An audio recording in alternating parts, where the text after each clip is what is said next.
Molt bé. Bon dia a tothom. Soc en Daniel Brotons, especialista en Medicina de l'Esport. Ja vam xerrar l'altre dia i vam comentar algunes actituds en aquest període de desconfinament que havíem de tenir.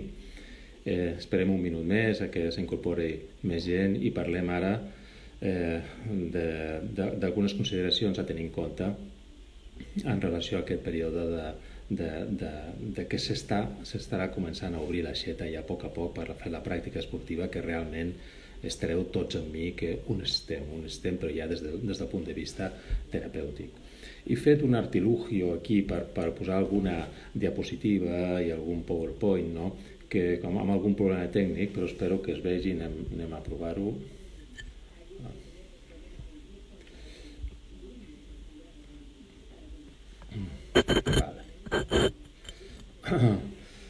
Molt bé, llavors, en principi, com dèiem, parlaré de desconfinament, algunes mesures a tenir en compte amb aquest desconfinament que farem progressiu del sector esportiu. Com us deia, l'anterior vegada és ben clar que molts de vosaltres heu pogut mantenir una certa activitat perquè potser heu tingut un espai, heu tingut algun tapirulant, heu tingut un corró també per poder fer bicicleta, heu mantingut ja no un cert manteniment d'activitat física, sinó que realment us heu estat preparant, no? Però anem a donar alguns missatges de cara fonamentalment a la gent que no ha pogut fer el que realment ha desitjat fer i que estem desitjant fer a tothom, perquè com us deia ja al principi,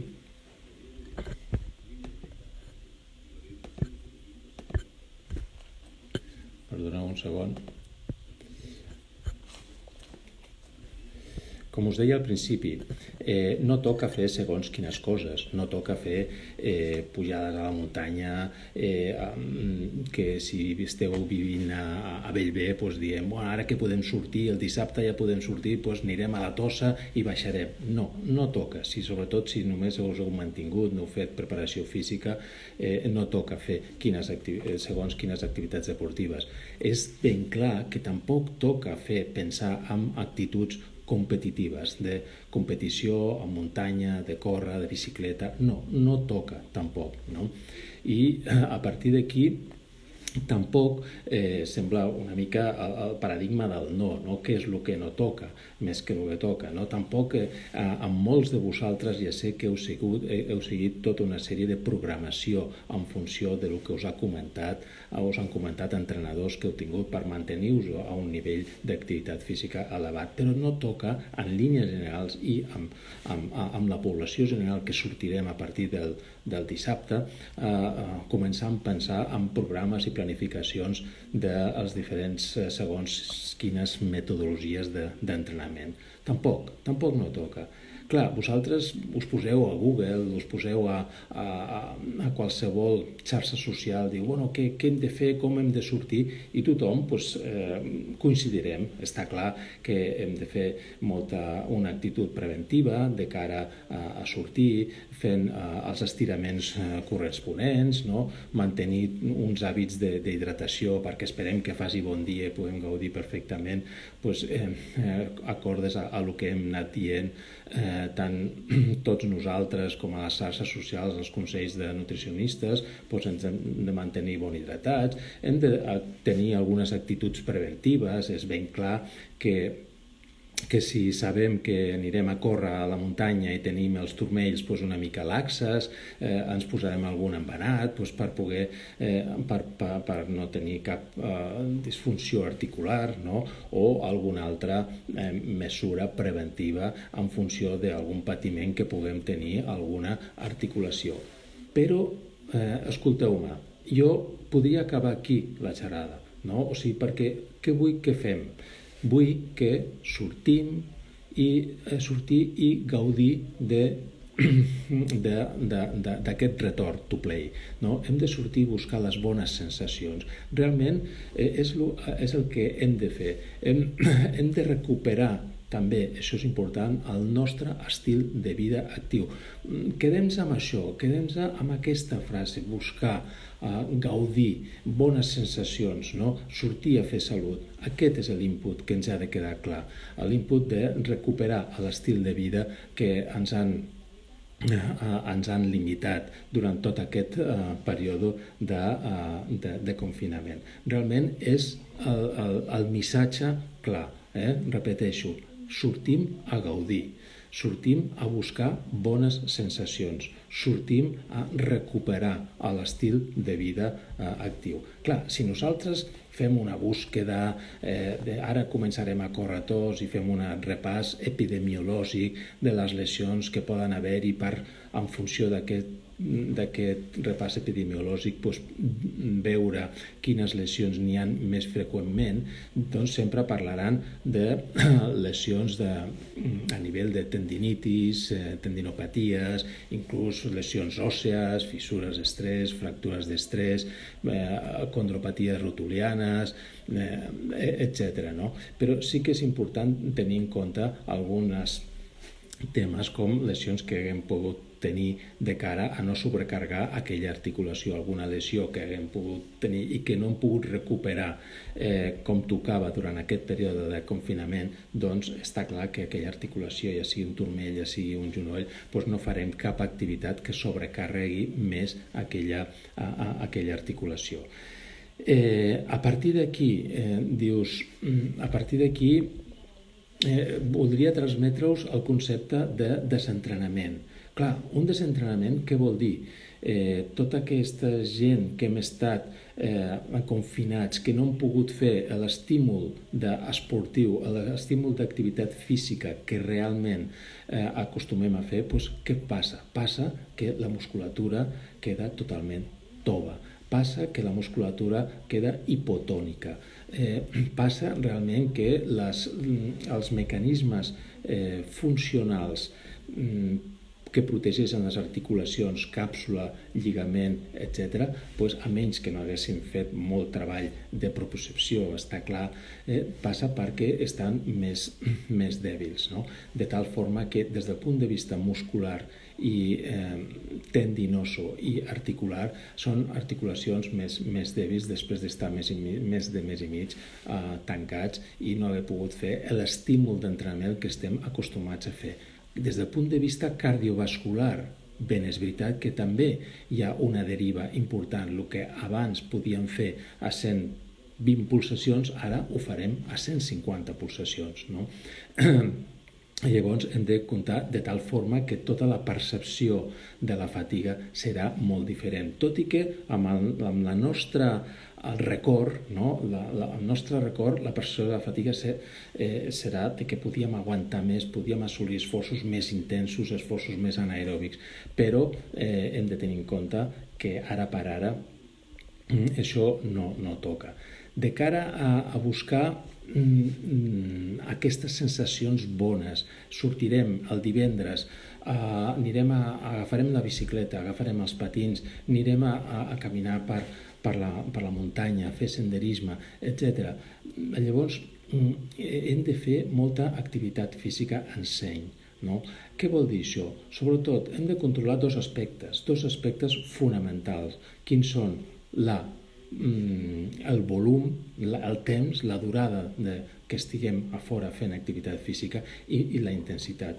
Penseu en que sempre en medicina de l'esport hem parlat d'un test, que és el talk test, és a dir, aquella intensitat d'esforç que ens permeti parlar, és a dir, aquella intensitat d'esforç que anem còmodes des del punt de vista ventilatori, podem parlar, des del punt de vista muscular i des del punt de vista cardíac. Anem a buscar aquestes sensacions, anem a fer un talk test quan sortim el divendres, anem a poder fer activitat física còmodo, en línies generals, en quant que tota aquesta gent que no han pogut mantenir l'estímul d'activitat física que realment teníem abans, doncs comencem per aquí. No anem a buscar altres objectius, us ho dic de veritat, no anem a buscar altres objectius, anem a buscar intensitats moderades, baixes, amb un volum d'activitat no sigui excessiu, que ho puguem permetre perfectament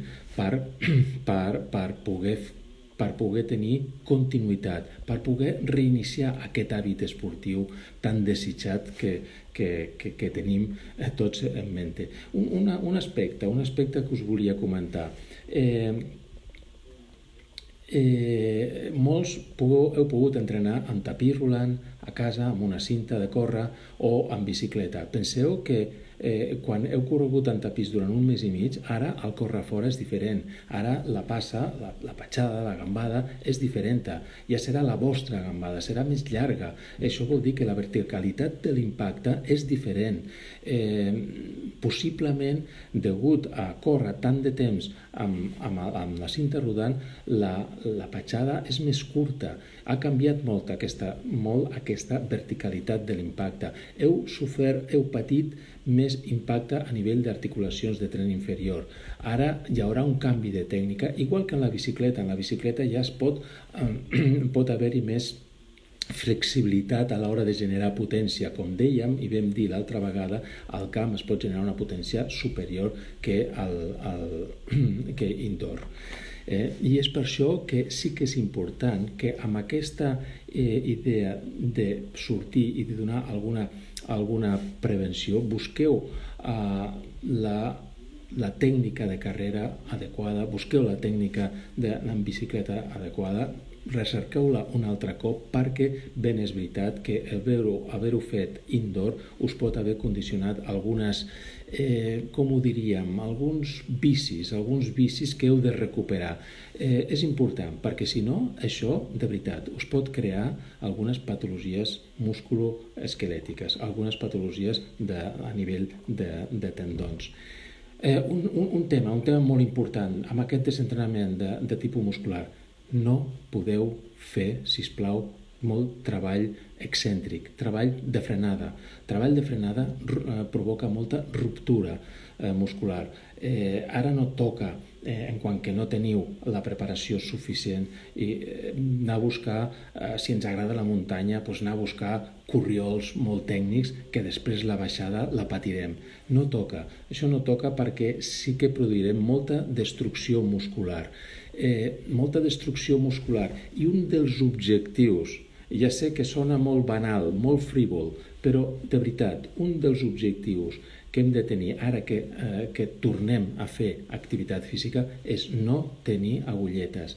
No tenir agulletes. A vegades hem vist unes ruptures musculars derivades d'un excés de treball físic per culpa d'una sobrecàrrega muscular, i el múscul queda edematós, queda tot desestructurat, igual que en relació al múscul al comparatiu. Doncs realment això no és el que volem. No volem agulletes. Per això us dic que és importantíssim buscar aquestes sensacions de progressió, d'intensitat mitja-baixa, de tot pes, poder anar fent esport amb comoditat ventilatòria, comoditat muscular i comoditat a nivell cardíaca, i evitar, des del punt de vista muscular, fonamentalment, és un missatge que us vull deixar molt clar, intentar evitar treball excèntric. El treball excèntric provoca molta ruptura muscular. És com si, per exemple, estiguéssim parlant d'una màquina que la forcéssim i crea molta carbonilla que s'ha d'eliminar. Nosaltres, si fem un treball excèntric, hi ha ruptura muscular, això provoca uns detritus que passen a la sang i s'han d'eliminar i s'han de reorganitzar i s'ha de curar una altra vegada aquesta musculatura, perquè pot patir moltes microruptures fibrilars. Molt fàcilment, de veritat. Igual dieu, ostres, feia anys que no tenia agulletes, i ara només que pugueu fer un petit treball excèntric o podeu tenir unes microruptures musculars que no interessa, perquè això l'únic que farà és obstaculitzar la progressió amb retornar a aquest hàbit esportiu.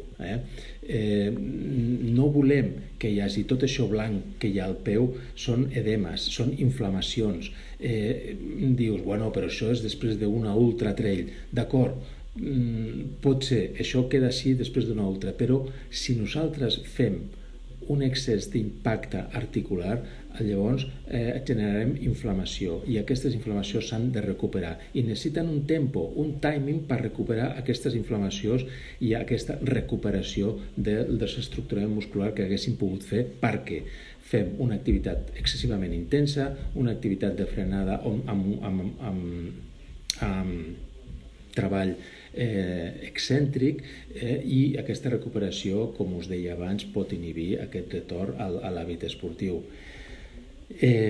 Dius, vale, toca fer una analítica de sang abans de sortir a entrenar? Ja ho farem, ja es farà una analítica de sang més endavant si realment acostumeu a entrenar, acostumeu a haver fet esdeveniments esportius, a participar en esdeveniments esportius, i bueno, ja tocarà fer programes de controls mèdics com les analítiques de sang o les proves d'esforç, que valdrà la pena iniciar-les en quant que ja podem establir amb molts de vosaltres tota un calendari mèdic en funció del calendari que teniu programats per activitats esportives, i de cara, això sí, a buscar que no hi hagi afectat tot aquest període de confinament, no hagi afectat en cap tema de salut que tinguem que estar a sobre, que tinguem que recuperar, no? Tant des del punt de vista analític com des del punt de vista de la prova d'esforç que fem al laboratori, i de cara ja a iniciar entrenaments més de qualitat. Fonamentalment aquests són els inputs importants que us volia transmetre, però també crec que és important que, havent passat tot aquest període de confinament, amb el qual hem estat un mes i mig desesperats pràcticament per no poder fer el que realment ens agrada, també volia comentar-vos una cosa. El fet de fer esport interessa, d'acord que interessa en funció dels índexs epidemiològics que pugui haver-hi, de l'índex de contagi, de la possibilitat de fer testos, etc., de poder anar fent més esport i poder fer un desconfinament progressiu. Però, des del punt de vista social, interessa, per bé de la societat. Per què? Perquè l'esport estimula la immunitat. Ara nosaltres hem de fer esport que activi, estimuli, millori, consolidi el sistema immunitari. No sabem com el tenim, no sabem si realment ens ha afectat d'una forma negativa o positiva. No sabem que hi ha hagut un contagi massiu per un maleït virus que ens ha mortificat a la comunitat. Nosaltres, des del punt de vista immunològic, interessa fer activitat física amb una indicació terapèutica. Quina és la indicació terapèutica? Estimular a la immunitat. És per això que el grau d'activitat física que heu de fer, com dèiem al principi, progressiu, amb un volum limitat, intensitats totalment còmodes, poder parlar al mateix temps que puguis fer activitat física, aquest és el tipus d'activitat física que estimula la immunitat. Aquest és l'activitat física que realment fa que tot el nostre sistema immunològic estigui totalment activat de cara a possibles contagis, de cara a possibles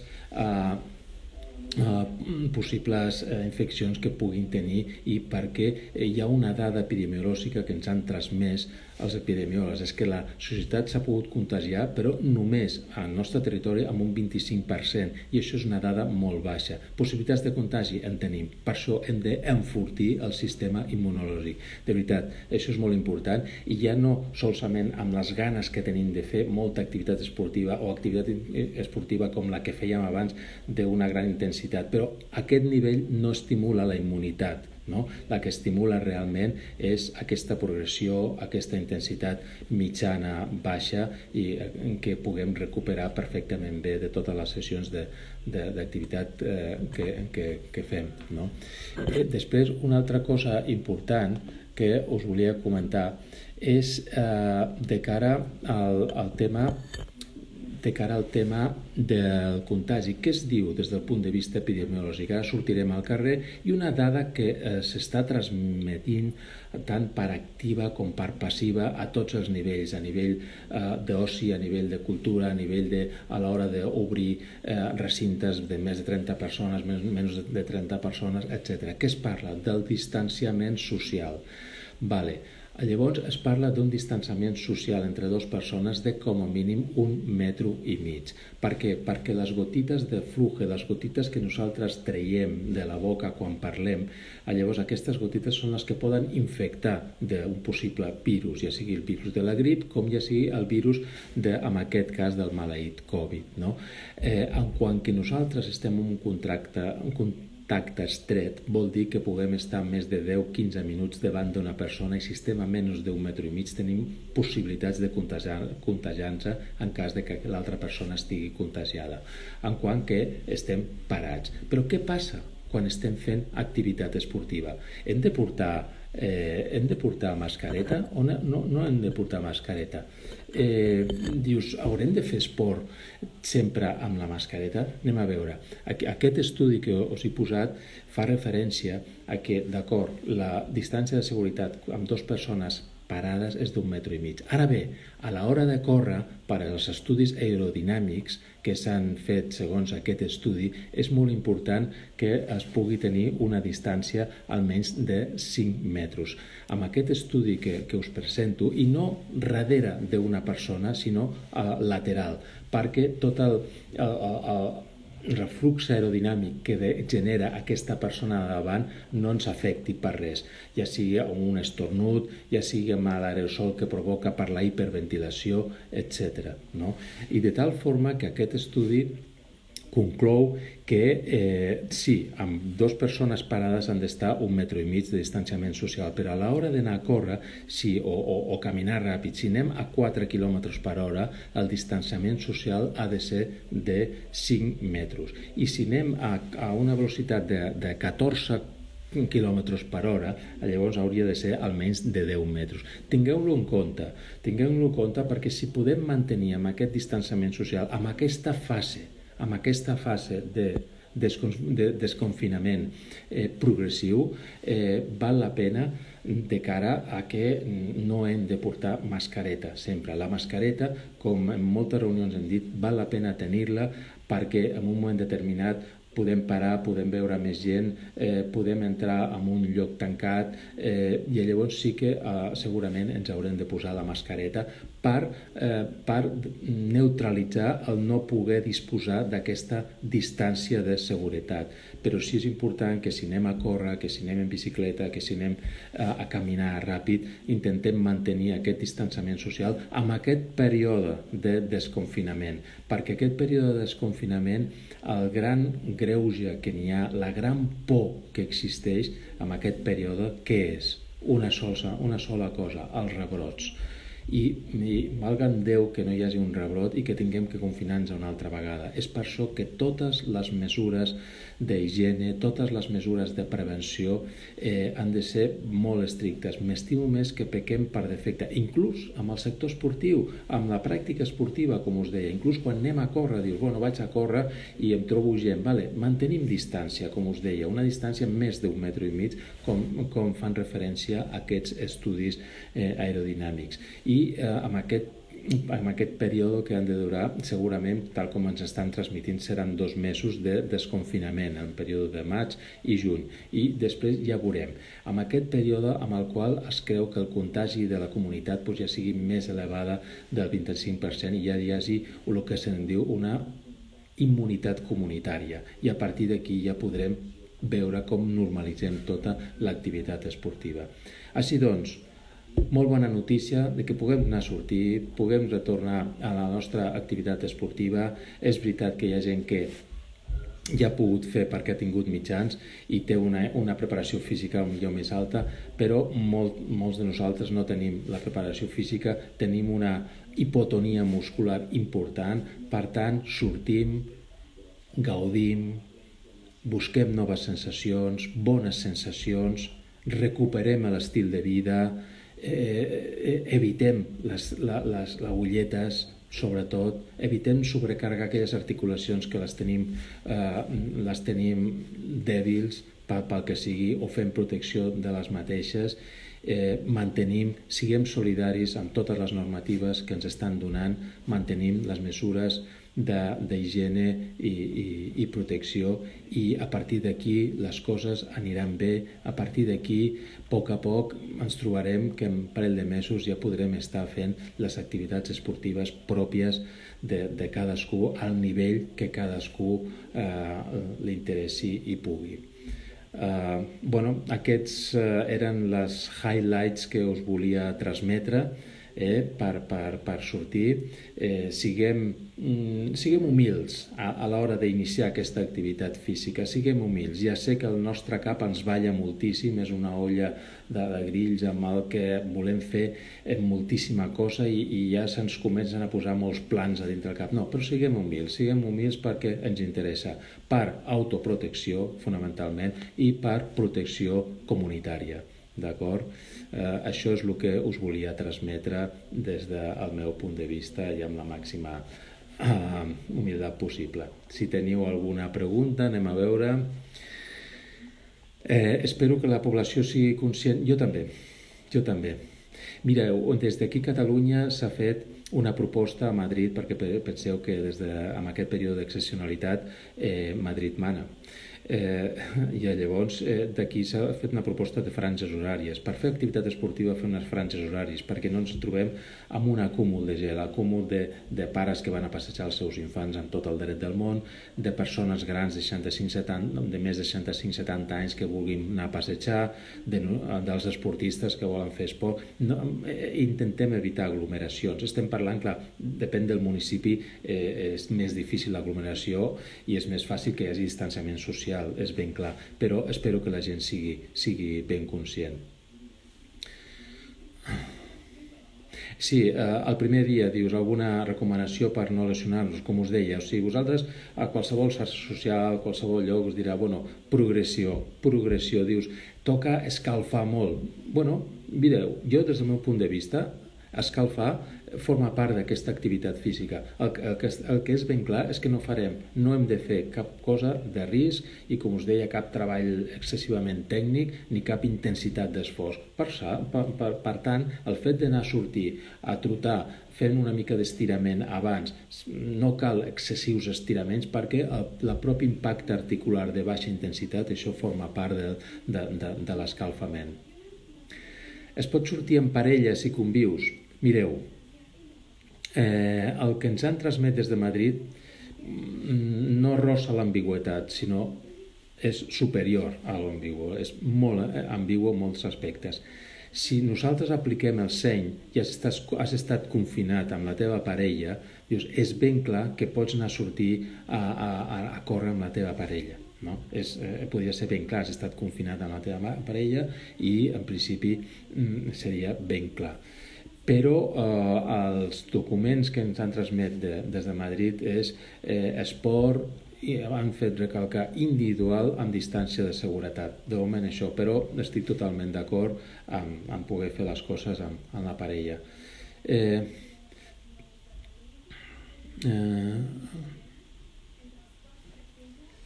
A veure, alguna... Hi ha limitació de distància i de temps? De moment no. Així com a Andorra han posat alguna limitació de distància, de temps, i així com el passeig amb els infants feien d'1 quilòmetre, de moment no. Però no sabem si amb el Real Decret que sortirà avui o demà, o el dia abans, com són experts en treure reals decrets el dia abans o la nit abans de que succeeixi tot, no ho sabem encara. No sabem si serà d'1 quilòmetre, no sabem si serà una franja horària, si podem sortir un parell d'horetes, no ho sabem. El que sí es recomana és porta a porta, sortir de la porta de casa vostra i tornar a la porta de casa vostra, no agafar vehicle per anar a fer activitat esportiva, no agafar transport públic. Això sí que és el que es recomana. Es permet tots els esports, es permet ara per ara esports individuals, però una ambigüetat, per exemple, que ens han transmet des de Madrid. Es permet surf, però les platges estan tancades. Llavors no es pot ni fer com pots fer surf o pots fer natació a aigües obertes si les platges estan tancades, no se sap, però en principi el que es permet és qualsevol activitat individual. Jo afegiria a l'inici, en aquest període d'inici, fem-la sense risc. No parlem d'activitat de baixa intensitat, com dèiem abans, no. Activitats de poc risc, perquè deixem que el sistema sanitari s'acabi de normalitzar. El que córrer i caminar és el que preferentment es vol en aquest període de desconfinament. En principi, tal com pregunta el Salvador, dius, per córrer podem fer 10, 20, 30 quilòmetres. Bueno, si vols fer 30 quilòmetres ja vol dir que t'has posat en forma i que has pogut gaudir d'un entrenament a casa i estàs amb una preparació física base, no? Però mireu, escolteu el vostre cos, no? Escolteu, al principi pequeu, com us deia abans, per defecte de confiança. Aneu a fer esport una hora. A partir d'aquí veieu com esteu a l'endemà. Estem bé, estem sobrats, em toca la musculatura, em toca una miqueta, em fa una mica de mal. A partir d'aquí, que la cosa va bé?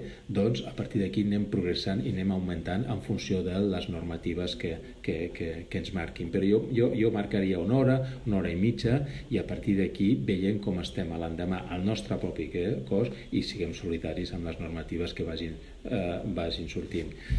Es pot fer BTT? A veure, seguint les recomanacions que diuen des de Madrid, en principi sí, és un esport individual i es pot mantenir el distanciament social, però el mateix, jo et diria, Chivánez, diria no assoleixis riscos. En BTT és més fàcil poder assolir riscos per poder anar per camins que siguin difícils. Jo no assoliria riscos ara per ara. Intenteu en aquest període de desconfinament que ens han deixat fer esport individual, que hem pogut obrir una mica l'aixeta, no assolir riscos, ja no sigui perquè no passi absolutament res i que no tinguem cap lesió.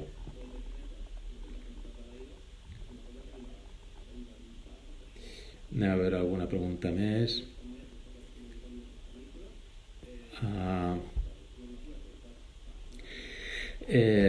Raragatxa diu, això de les franges per la City no són a rurals. Sí, realment les franges horàries és per evitar aglomeracions a la City, no? Clar, l'altre dia, el diumenge, es van veure unes fotos de massificacions com si fos un dia de Sant Jordi en un any normal, no?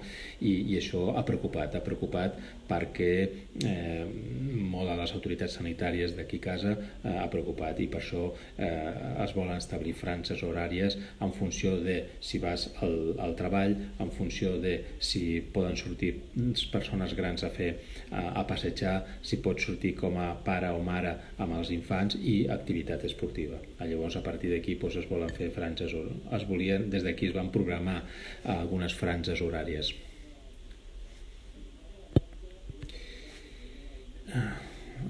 Alguna...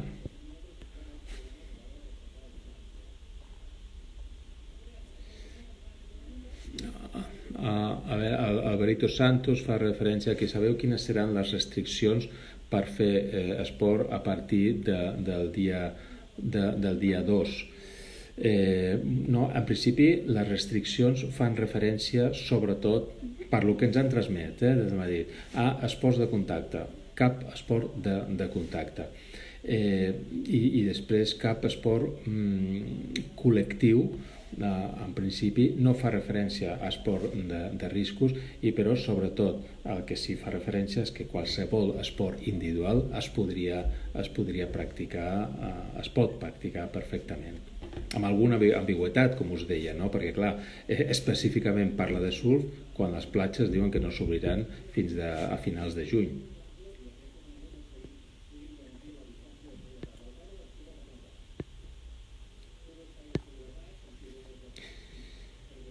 Si surten aquestes temides agulletes, malgrat tot, que poden sortir perfectament, no que poden sortir malgrat tot, és veritat, d'acord. Llavors, amb el cas de sortir i la musculatura fa mal, hi ha dolor muscular, val la pena prendre un ibuprofè. Val la pena, es tracta el dolor i la recuperació muscular va molt bé.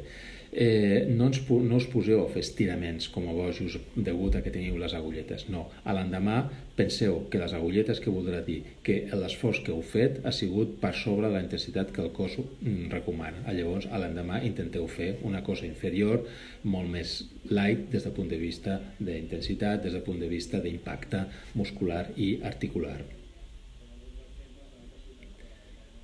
A Corso, a partir del dissabte estarem tots assegurats del tot amb la FEC. Bueno, això és un tema que des del punt de vista de l'assegurança sí, però hi ha algunes connotacions, perquè en aquest període de desconfinament és ben clar que s'haurà de mantenir unes normatives, diguem-les o etiquetem-les solidàries. Aquestes normatives solidàries s'hauran de complir de cara a anar a la muntanya, a anar als refugis, a anar a fer curses de muntanya, a anar a fer senderisme. Llavors, quan que es compleixen aquestes normatives sanitàries, és ben clar que l'assegurança ho cobreix perfectament tot, però si no es compleixen les normatives solidàries, possiblement l'assegurança poden haver-hi problemes. Escalada, a veure, en principi, com us deia, escalada, esport individual, deixem-ho amb esport individual. Com a esport individual, segons els que han transmet, es pot començar a fer, però jo us diria, vigileu el risc, sobretot, de veritat, vigileu el risc. I el que ara sí s'està parlant molt, perquè aquí hem de barrejar conceptes epidemiològics amb conceptes sociològics, amb conceptes esportius. I llavors, des del punt de vista epidemiològic, s'està dient de no augmentar la mobilitat. La mobilitat vol dir agafar el cotxe, desplaçant-se, agafar el transport públic, desplaçaments, no? Tota aquesta mobilitat també, ells volen, els estudis epidemiològics segons els models matemàtics, volen que estigui reduïda amb un 65% respecte a un dia normal. És molt, un 65% és molt, amb aquest període de confinament, de desconfinament.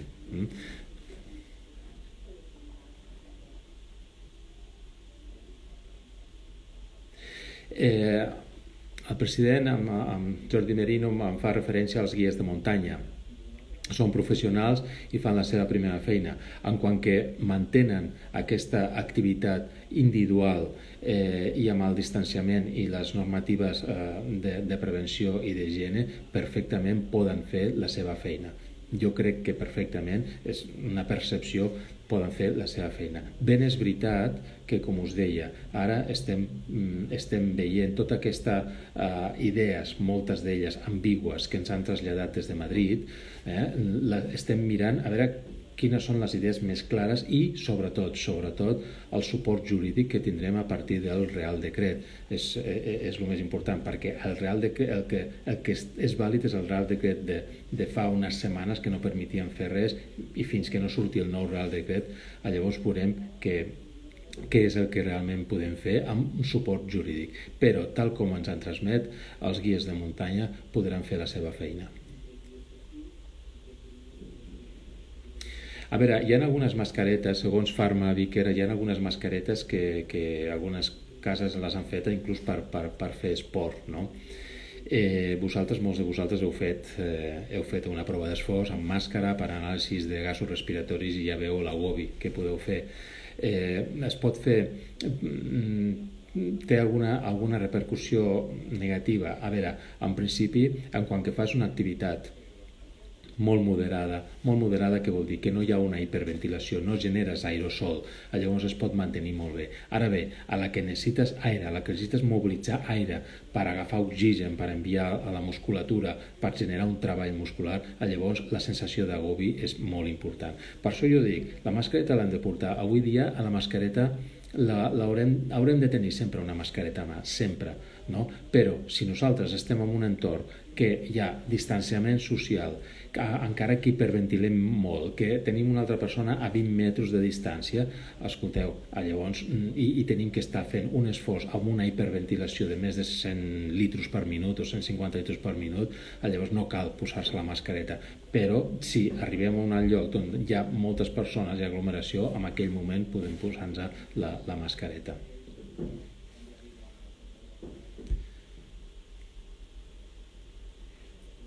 I des del punt de vista respiratori, la mascareta, en quan, repeteixo, no es compleix el distanciament social, val la pena portar-la. Val la pena portar-la. I amb aquestes fases, penseu que ara, sobretot, us vull dir, tenim 2 mesos crucials, maig i juny, 2 mesos molt importants. Siguem solidaris amb totes les normatives que surten de les autoritats, no? Ojalà les competències ens les donguin aviat per poder fer nosaltres les normatives i adequar-les al nostre territori, a la nostra gent i als nostres municipis, no? Però siguem solidaris, són 2 mesos importantíssims. Això és com una lesió. Amb una lesió hi ha un timing a l'inici. Aquest timing s'ha de complir perquè la reparació tissular sigui bona i puguem fer activitat física al nivell que puguem. Ara, aquests 2 mesos són de reparació tissular. És un tempo importantíssim que hem de tenir, hem de complir aquestes normatives per ser solidaris amb nosaltres mateixos i amb la societat.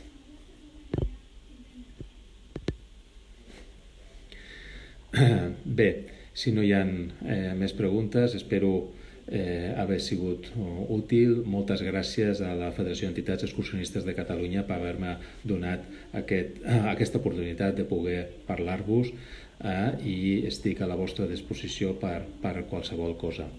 Moltes gràcies i a gaudir, com us he dit abans, el proper dia a fer esport de la natura i de l'entorn. Bona tarda.